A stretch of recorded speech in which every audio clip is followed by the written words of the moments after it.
കുന്നോളം ആഗ്രഹിച്ചാലല്ലേ കുന്നിക്കുരോളം കിട്ടുള്ളൂ. എപ്പോഴും നമ്മൾ നമ്മളുടെ കാര്യങ്ങൾ പോസിറ്റീവായിട്ട് തന്നെ മുന്നോട്ട് നീക്കണം.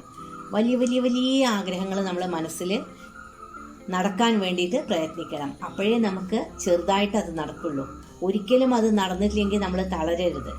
ഇനിയും കഠിന പ്രയത്നം ചെയ്തുകൊണ്ടിരിക്കണം.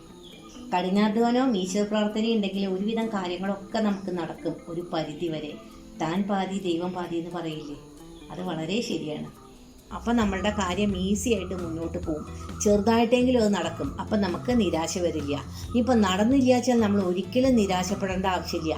അതിലും നല്ല കാര്യം നമുക്ക് ദൈവം അവിടെ എടുത്തു വെച്ചിട്ടുണ്ട്, അല്ലേ?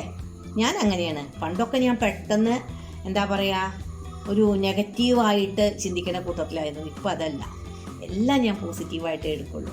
പോസിറ്റീവായിട്ട് ചിന്തിച്ചാൽ നമ്മുടെ ജീവിതം നല്ല സുന്ദരമായിട്ട് മുന്നോട്ട് പോകും. എല്ലാം ജീവിതത്തിൽ നമുക്ക് പോസിറ്റീവായിട്ടുള്ള കാര്യങ്ങളെ വരുള്ളൂ. ഒപ്പം തന്നെ നമുക്ക് മനസ്സമാധാനവും സമ്പത്തും എല്ലാം വരും.